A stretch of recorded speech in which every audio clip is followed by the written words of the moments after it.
오늘 수요일 손님 지금 빨리 모셔야 됩니다. 네네. 우리 오창익 인권연대 사무국장님 어서 오십시오. 안녕하세요. 너무 오래 기다리셨어요. 죄송합니다, 국장님. 예. 네. 자, 국장님. 방금 장면 보고 떠오르는 장면이 충북 단양에 양희동 열사 부인이 오셨어요. 맞아요. 예. 이분 대근 속초인데 네. 속초에 이재명 후보가 들렸을 땐 못 만나고 그래서 네. 아마 단양까지 오셨나 봐요. 먼 길이죠. 편지를 이렇게 전달했는데 네. 이재명 후보가 그걸 받고 네. 뭐 읽어보고 그다음에 기자간담회 같은 걸 할 때 그 네. 얘기를 하더라고요. 네. 양희동 열사 부인을 만났는데 너무 가슴이 아프다. 네. 2년 전에 윤석열이 건폭이라고 그래서 그렇지. 건설 노동자가 뭐 카르텔이고 폭력배다 이러면서 검경을 앞세워서 대대적인 수사를 했고 이분이 그때 우리가 깡패냐 우리를 그렇지. 노가다라고 부르는 것까지는 좋은데 예. 당신들이 살고 있는 집 다 우리가 진 건데 하면서 그렇죠. 너무 억울한 마음에 이제 항의의 뜻으로 자결을 하셨어요. 그래서 돌아가셨거든요. 그 강원도 춘천에서. 네네. 예. 지금 마석에 안장되어 있는데 이 사연에 대한 이해가 있고 첫 번째는 그래서 아니 건설 노동자들이 일자리 달라고 그러는 게 뭐가 문제냐고 그건 당연히 이야기할 수 있는 범위에 있는데 그걸 그렇게까지 내몰아가지고 사람을 죽게 만드냐 너무 가슴 아프다 이렇게 얘기했던 장면 네.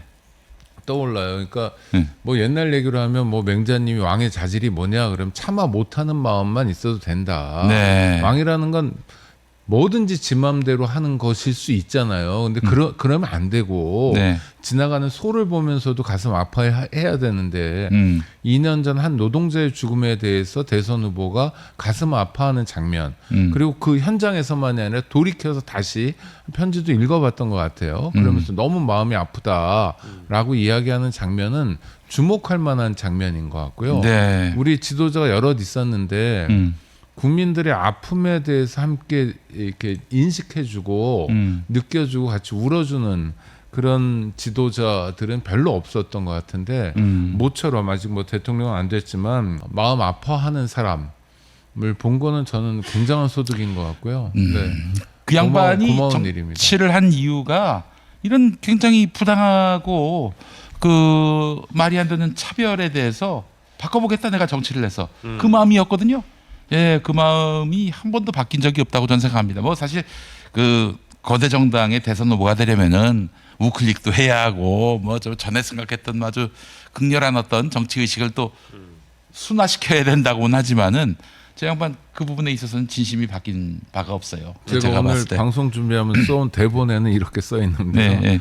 다른 사람의 고통에 대해 눈을 들어보고 마음을 열어 살필 줄 알아야 한다. 네. 이게 왕의 자질, 지도자의 자질의 전부다. 그렇습니다. 예, 맞습니다. 예. 아까 그 임대 뭐 주택 관련 또 분양은 이미 했는데 뭐 네. 계속 공사되고 있는 네. 그 사실 우리 재산의 전부 8할 9할이 그렇죠. 집 아닙니까? 집이에요, 집. 그러니까 뭐 충북 진천에 계신 분들이었는데 집 문제가 해결 안 되면 정말 아무것도 할 수 없는 상황이잖아요. 네. 그 임대주택에서 나중에 분양을 해주든 어떤 또 분양을 받았든 간에 각기 다른 아파트였는데 그 문제에 대해서 정말 절박하니까 네. 뭐 텔레비전에 나온 사람이니 뭐 대통령이 된 것도 아니고 야당 지도자니 혹시라도 했는데 다 귀 기울이고 이재명 효과랄까? 네. 저 옆에 국회의원이 서 있었어요. 이모선 씨라고.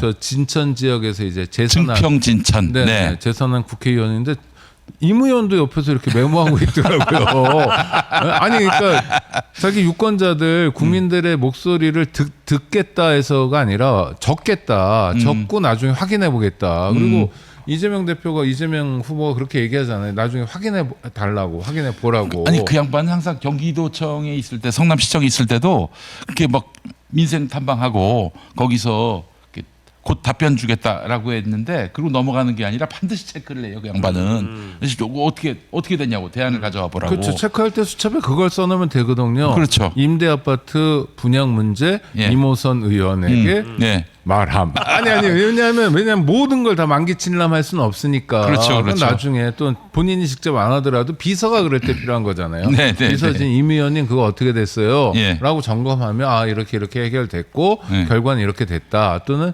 해결을 위해서 뭐가 필요하다. 뭐 이런 얘기들이 오가면 문제가 해결되는 거고 네. 정치라는 건 진짜 국민들의 문제를 해결하는 건데 그런데 가까이 가는 것 같아서 아주 기분 좋은 장면이었어요. 맨 처음에 나왔던 그 청년 상인의 경우에도 원래는 저 일정을 시장 투어를 끝내고 바로 이제 그 청년 중소상공인들을 만나는 자리가 예정이 돼 있으니까 그렇지. 주변에 있는 이제 보좌하시는 분이 지금 저희 다음 일정이 어차피 청년 상인들 만나는 자리라고 얘기를 하는데 잠깐만 기다려 보시라고. 가만히 있으라고. 가만히 있으시고 일단 듣고 나서 얘기하자고. 그래서 그분이 가만히를 썼다는 소문이 있어요.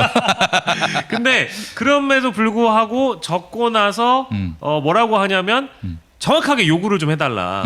그냥 이렇게 의견을 뭉뚱그려서 얘기하는 게 아니라 우리한테 요구를 해주셔야지 요구 안 하면 지들 마음대로 하지 않냐. 그러니까 그렇지. 기본적으로 기성 정치인들이 국민들을 무시하면서 정확한 요구를 안 하면은 지들 마음대로 하지 않냐. 대충 해놓고 나는 그 민원을 해결했다 이런 그렇죠. 식으로 생각하고. 그거를 이제 이재명 후보 본인이 얘기를 한다는 것도 굉장히 인상적인 장면이고 이게 다 지금 소도시 중심으로 이루어진 그렇죠. 행보잖아요. 도시도 아니야. 네, 뭐 연천이었죠. 이게 다 사실 지역 소멸 문제와 잘 연결이 돼 있는 부분이고 지역 소멸이 왜 생기느냐를 보면 거기에 있는 그 문제점을 제대로 이제 중앙 정치권이 해결을 못 하기 때문에 거기 내려가서 어쨌든 지역 민심을 듣는 거니까 뭐 다른 타 당의 그 대선 후보들하고 사실 좀 비교가 되는 것도 있는 것 같아요. 쪽방촌 가서 쪽방촌 주민들 만나지도 않고 온 사람도 있었잖아요. 한떡수라고. 예, 한떡수. 예. 아니 이제 대선이 37일 남았습니다. 네, 시장님. 27일. 네. 열흘이 열흘이 또 지났어요. 27일. 27일 지났습니다. 네. 자, 오창익 국장님 시선으로 본 현재 판세 어떻습니까? 뭐 여론조사가 각 곳곳에서 나오고 있죠. 한겨레, 중앙, YTN, 뭐 MBC 다 봤는데 이재명 후보가 50% 안팎으로 가는 압도적 지지율이고요. 네. 이재명 후보에게 누구를 붙여놔도 뭐 더블 스코어 차이가 나는 상황이어서 네. 이 대세로는 흔들리지 않을 것 같다. 가장 우려했던 건 지난주에 있었던 이를테면 대법원 조이대의 난. 결정이었잖아요. 네. 그런데 예. 놀랍게도 그게 선거 지지 후보를 예. 결정하거나 대통령 선거에 미치는 영향이 거의 없었다는 거죠. 네. 어차피 나는 죽어도 이재명 안 찍어 하는 사람들은 아이, 대법원 그럼요. 판결이 선거에 영향을 미칠 거다라고 희망사항을 이야기하지만 이재명 후보 지지층이나 또는 더불어민주당 지지층이죠. 중도층에서는 뭐 한결같은 모습을 보여주고 있거든요. 네. 다른 변수가 없었다. 왜냐하면 이재명 후보의 지지율이라는 게 어떻게 만들어졌냐면 그야말로 산 넘고 물 건너 바다 건너서 만들어진 거거든요. 네. 아주 많은 정치 보복에 가까운 탄압을 받았죠. 그렇죠. 그다음에 내란 극복 과정에서 리더십을 보여줬죠. 뭐 성남시장 경기도지사로 일하면서 이 양반은 일머리가 있네. 일을 할 줄 아네. 네. 일을 시키면 잘할 것 같은데라는 신뢰를 쌓았죠. 뭐 여러 가지가 이제 겹쳐진 거잖아요. 네. 가장 컸던 건 윤석열의 내란이고 그러니까 이재명 후보의 지지율이 흔들리려면 윤석열의 내란에 버금가는 사태 준하는 사태가 벌어져야 되는데 네. 대법원 판결로는 거기에 미치지 못하는 거예요. 네. 국민들이 생각하는데 아주 간단해 굉장히 불쾌하고 사법 구태타이긴 하지만 니들이 뭔데? 라고 생각하고 넘어가는 거예요. 예전 같았으면 승복할 수도 있었을 텐데 대법원에서 최고법원에서 결정한 거니까 국민들이 이미 민주주의 학습이 많이 됐거든요. 네가 뭔데? 니들이 뭔데? 왜 내가 지금 뭔가 결정해야 될 상황인데 네가 나와가지고 설치고 있어? 자식들 봐라? 라는 마음이 굉장히 강한 거예요. 그러니까 지지율 변화에 전혀 영향을 미치지 못하고 50% 넘는 지지율이 좀 더 확산되고 그러니까 지지율이 높아지고 강고해지는 그런 경향을 보여주고 있습니다. 흔들리지 않을 것 같아요. 네. 그러니까 이게 아까 뭐 우리 김용민 PD님도 2002년부터 쭉 이제 정치판을 봐오셨지만 한 달 안에는 결과가 바뀌지 않는다. 이 말씀 주셨으니까 지금 27일이라고 말씀하셨잖아요. 이 여론조사 흐름이라는 게 굉장히 견고하게 이어질 것 같고, 근데 혹시나 이 판세를 그렇게 보셨지만 그래도 만약에 변수라는 게 있을까요? 변수? 그럼요. 지난주 목요일 날 이후 그렇지. 우리 서보학 교수님이 예. 여러 말씀을 해주고 계신데 예. 뭐 어떤 사람들은 뭐 서보학 교수 과하다 이런 얘기도 했는데 마침 그날 네네. 목요일 오후 3시였잖아요. 네. 3시 반에 저희 사무실에서 회의가 있었어요. 예. 그러니까 사무실에 오시는 분들은 이제 그 중계를 들으면서 오셨는데 그 중에 한 분이 서부학 교수님이었습니다. 아, 그러셨어요? 네, 또 한 분의 법학자가 있었고 또 두 분의 변호사하고 예. 저하고 예. 5명이서 회의를 해야 되는데 저희는 회의도 못했죠. 일단 너무 충격적이어가지고 예상할 수도 없었고 네. 그 다음부터 이제 여러 가지 변수에 대해서 검토했고 예. 그 변수들에 대해서 서부학 교수님이 여러 매체에서 이제 말씀을 해주셨던 거죠. 네네. 그럴 일이 일어날 가능성은 적다. 그건 사실인데 네네네. 적지만 일어날 수도 있다. 네. 왜냐하면 조이대라는 사람을 생각해 보자는 거예요. 예전에 대법관 2명 했다고 그것만으로 대통령 후보가 단박에 냈던 사람이 있었습니다. 대법관 두 번. 두번 대법관을 2번 했다. 예, 예. 어떻게 한 번 하기도 어려운데 예, 예. 2번 한 사람이 있었어요. 예. 이 사람이 누구냐? 이회창입니다. 안녕하십니까, 이회창입니다. 제 휴대전화 벨소리, 진동소리입니다. 죄송합니다. 어느 대목에 웃어야 될지 몰라가지고. 죄송합니다. 전화벨 소리. 뭔가 노력은 하시는. 하여튼 예. 어쨌든 이회창이 대법관 2번 했다는 게 가장 중요한 이력이었거든요. 그러니까 그렇죠. 일반적으로 와 대법관 한 번도 어마어마한데 2번을 했어? 그럼 이 사람 뭔가 대단한 사람 아니야? 라는 걸 깔고 있었던 그래서 거죠. 대쪽 불렀잖아요. 그렇죠. 또 감사원장으로서 이미지도 네, 있었고 뭐 그렇지. 그랬습니다. 예. 그런데 하여튼 대통령이 될 뻔한 사람이죠. 그것 가지고. 근데 조이대는 대법관 한 번 하고 두 번째는 다시 대법관이 아니라 네. 대법원장이 됐어요. 네. 이제 집에 가야 될 상황인데 그 경우가 양승태도 그랬습니다. 네. 처음에 양승태가 대법관이었다가 나중에 대법원장이 됐죠. 네. 예. 그러니까 양승태도 박근혜에 대해서 가지는 태도가 있었던 거고요. 네. 그다음에 조이대가 윤석열에 대해 가지는 태도가 있는 거죠. 네. 그러니까 뭔가 윤석열을 위해서 판을 만들어야 되겠다는 조바심이나 만들어야 되겠다는 일종의 충성심 같은 게 작동했을 가능성이 굉장히 높고요. 그래서 이례적인 판결이 나왔습니다. 누구도 예측하지 못하는 판결이 나왔으니 그런 식의 결정들을 고등법원이나 대법원이 할 가능성, 적더라도 그 가능성에는 대비해야 된다. 예. 그 중에 하나가 오늘 제가 확인한 거는 오늘 고등법원에 제출했는데요. 예. 5월 15일 2시인가 그 선거법 사건 파기환송된 고등법원 재판이 열리지 않습니까? 예, 네. 그 재판을 연기해달라는 신청을 이재명 피고인이죠. 후보의 변호인이 네. 오늘 오전에 막 넣었군요. 막 넣었습니다. 신청을. 어떻게 해야 될까요? 그러니까 국장님. 그 다음이죠. 네. 연기 신청을 했잖아요. 네. 그런데 법원이 받아들이는 거예요. 제가 네. 그 연기 신청문을 읽어봤는데 네. 논리 정연하고 잘 썼어요. 아니, 그렇겠죠, 당연히. 이게 왜 그러냐면 참정권 두 가지 의미가 있습니다. 하나는 이재명 후보의 참정권을 침해해요. 그렇죠. 선거운동 기간 동안 5번, 6번씩 재판에 다녀야 돼요. 네. 선거운동 기간은 22일밖에 안 되는데 짧은 기간인데 네. 그리고 전국 단위 선거 아닙니까? 한 예. 바퀴 돈다고 해도 뭐 시간이 없는 상황인데 그러니까 공직 후보자로서 유권자들에게 자기를 표현할 시간을 빼앗는 이재명 후보의 권리를 빼앗는 측면이 있어요. 선거 운동권이라는 그림이 법원에 있더군요. 법전에 있더군요. 참정권을 빼앗는 거예요. 근데 예. 거기서 멈추는 게 아니라 그렇다면 이재명 후보 개인의 문제일 수 있지만 예. 이재명 후보를 찍겠다고 기다리고 있는 유권자들의 참정권도 빼앗아 버리는 겁니다. 그러니까 그렇죠. 국민 일반의 권리를 빼앗는 거거든요. 예, 예. 그러니까 이거는 다른 권리도 아니라 대한민국의 가장 중요한 원칙은 뭐냐면 모든 권력은 국민으로부터 나온다라는 국민 주권 재민주의예요. 네. 국민 주권주의예요. 예. 국민이 권리를 가지고 있다, 권력을 가지고 있다. 모든 권력은 국민으로부터 나온다라는 기본을 법원이 깨버리는 겁니다. 침해버리는 겁니다. 그러니까 예. 대한민국 헌법의 가장 중요한 원칙을 훼손하는 거예요. 그러니 연기해야죠. 왜냐하면 국민의 시간이니까. 지금 예. 이 시간은 니들 법원의 시간이 아니야. 법원의 시간 나중에 해라는 거예요.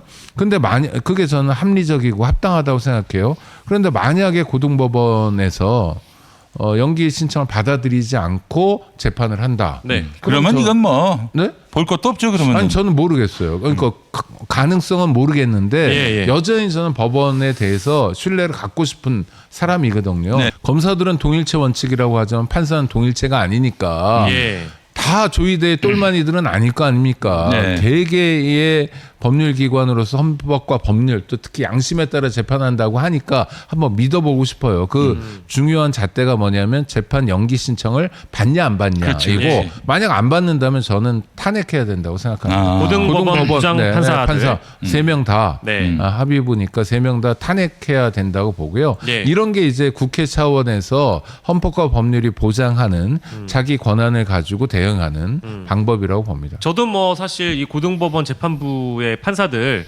별로 기대하지 않아요. 뭐 희망이나 신뢰 이런 거 별로 없습니다.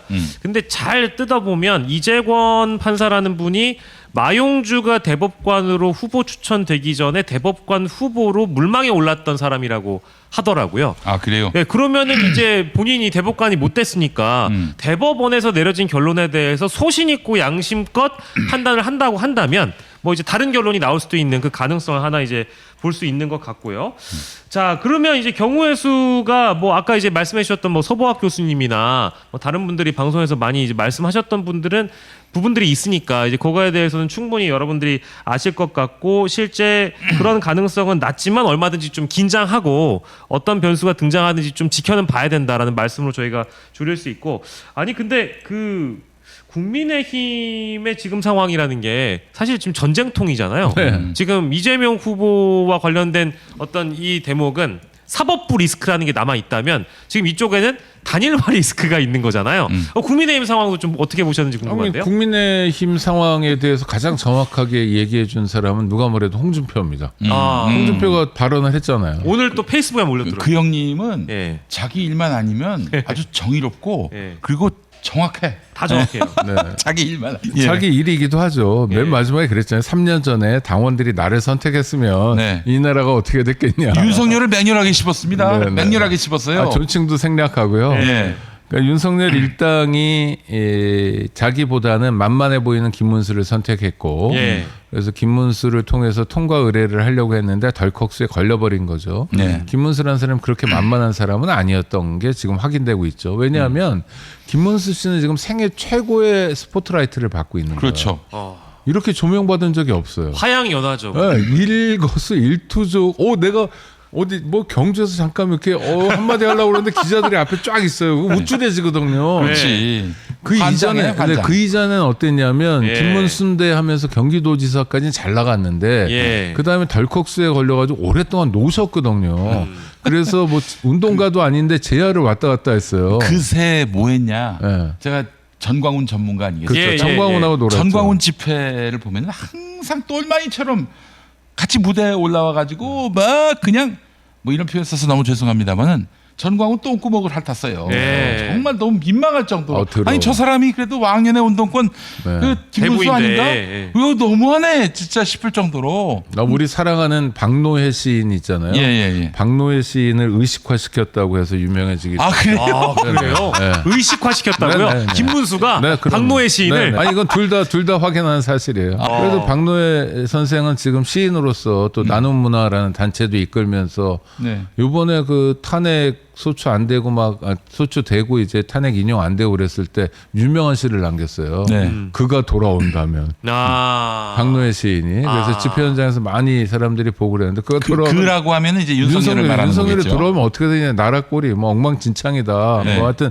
지금도 그러니까 현실에 대해서 굉장히 날카롭게 지적하기도 하고 이런 예. 작품 활동도 하는데 예. 하여튼 그 박노해도 처음 운동할 때는 네. 김문수를 통해서 하게 됐던 거죠. 아. 그랬던 운동가로서의 면모가 아니라 그냥 자기 안에 욕구가 그렇게 발현되는 것 같아요. 김문수는 내가 원래 호구 되려고 생각했는데 진짜 이렇게 당선되고 나니까 예. 후보가 되고 나니까 좀 이게 가만히 있어봐 이게 이럴 건 아닌데라는 생각이 드는 것 같고 본인도 놀랐겠죠 당연히. 네 그렇죠. 아니 뭐 예. 갑자기 분위기가 바뀌었으니까요. 자기가 을지문덕이 아니라 김문덕 뭐 김문수 뭐 저 이러면서 김덕수 이러면서 예. 상황이 좀 바뀌는 것들을 보면서 특히 결과를 보면서 좀 생각이 바뀐 것 같고요. 예. 어쩌면 뭐 마음 깊숙한 곳에는 예. 나는 이런 식으로 작전을 펼쳐 나가겠다. 예. 바보인 척하면서 만만한 척하면서 예. 그다음 후보가 되면 나중에 당권까지 장악할 수 있다. 이렇게 생각했을 수도 있죠.